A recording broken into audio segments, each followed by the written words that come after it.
Quicken Loans Arena in the land where Cavs fans are willing to do whatever it takes to help their team avoid falling in a 3-0 hole. As for LeBron James, well, the 2-0 hole is nothing new to that guy. This is his 8th time trailing 2-0, and he's won 3 of those series. That's tied for the most by any player in NBA history. Not at home, Paul, not at home. On the other side, Steph Curry, coming off a record-setting 3-point shooting performance in Game 2, said he knows how hard it is to win in this building, and they have to, quote, reassert their dominance. Welcome inside Quicken Loans Arena with Jalen Rose, 2004 Finals MVP Chauncey Billups. Yes, indeed. And 2008 Finals MVP. Boss on them, Truth. You got your ring, huh? Trolling you guys. I should have told you to bring yours. I like it. You know what I'm going to do next game? I'm going to have my ring, too. Oh, buddy. Wow. They don't make second-place rings, do they? That's all I'm saying. They make a lot of diamond rings. You just got to buy them. You're the worst.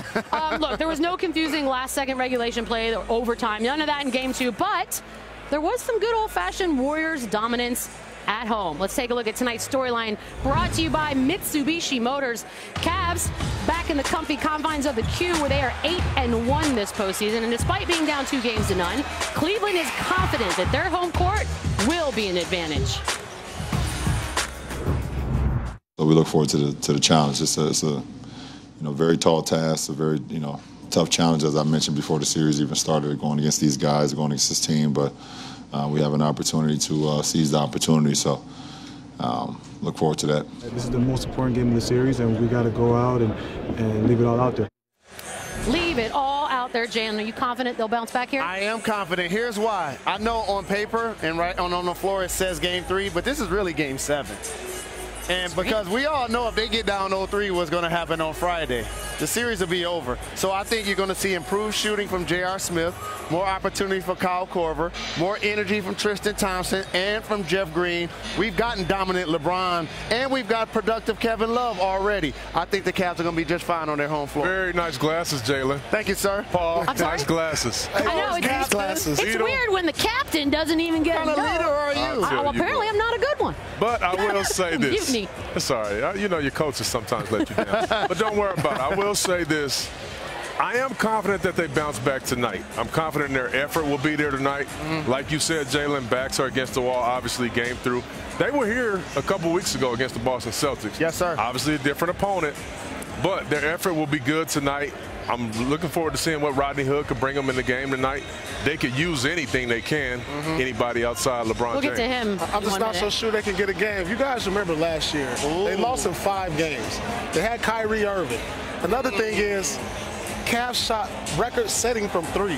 If they're able to do that tonight, which I don't know if they can, or I doubt that they will, then they can get back in this. But they have to do something about their defensive adjustments, their offensive schemes and rotations. They have to do something different. If that means putting Rodney Hood out there, playing Kyle Korver a little bit more, if they can't do these things, I just don't see them winning tonight. Well, the numbers don't lie. They're plus 62 at home in the playoffs. But that's not against the Golden State Warriors, who've had a lot of success in this building, and they won a championship in this building. And they're minus 71 on the road, which means they struggled at Golden State. I think they're going to play a lot better in front of their home fans. Their energy is going to be better, and usually when that happens, good things start to happen for your ball club. I predict this, though. It will be closer than Game 2. I guarantee that. No, wait. That's a big deal. Can I just Paul say this? that. So it sounds like the truth is suggesting that the Cavs will be getting swept. I think they're going to go down 3-0, and once they go down 3-0, they're going to get swept. Okay, well, we are, 4 minutes into the show? That's Yeah, great. with your chest. So you've mentioned it all year long, much to my chagrin, how much better role players tend to play at home, and Ty Lue today talked specifically about one dude who you guys have mentioned who might see a lot more time this season. They are going to play better. Rodney Hood is averaging 0. He's going to double his scoring average tonight. We're going to give Rodney a chance. He'll get a shot and see how he does. So he's been working, staying ready, and so we'll see. Not sure how much of the sarcasm you guys got to hear as we went to that sound from Paul. The role players will play better, guaranteed. What about Hood specifically? Obviously, I haven't seen a bunch of time. There's no way but up for him. He hasn't played. I mean, they have to try something, though, in all seriousness. I mean, this guy gives you good shooting. He's a solid athlete. When you put him out there defensively, he can go out there and switch onto the 1, 2, 3, or 4. So at this point, when things aren't going, we have to try different schemes. You have to try different players. You maybe have to give some other players more minutes, such as Hood. Maybe maybe do more with Kyle Korver.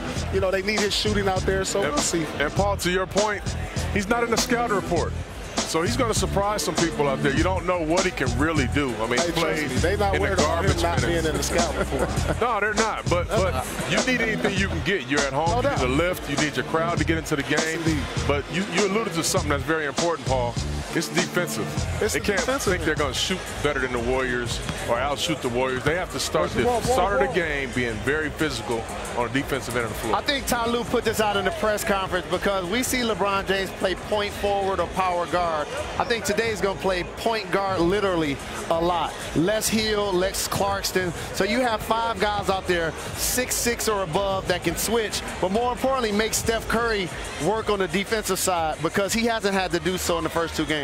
We will soon find out what kind of impact Mr. Hood will have on this game. In the regular season, they were 11-2 when he scored in double figures. For more on the game, we say hello to the newly multi-year Congratulations, DB. Keep getting them checks. Thanks, everybody. I appreciate it.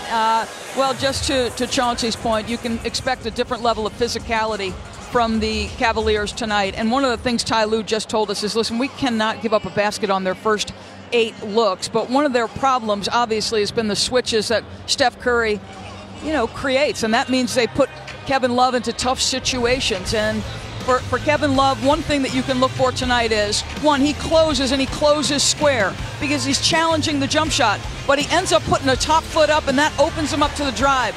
On these switches in particular, to Chauncey's point, he is detached from the body of Steph Curry. Tonight they anticipate wanting to be up and physical and be attached with bodies on to prevent slippage or open shots like that. And then the challenge is great for Kevin Love. It's also great for George Hill, right? They find mismatches. Well, you've got one of the great scorers in NBA history going to work on a small guy. So mismatches all over the floor. I do expect him to be very physical. Andre Iguodala, guys, who has not played since Game 3 of the Western Conference, will go tonight.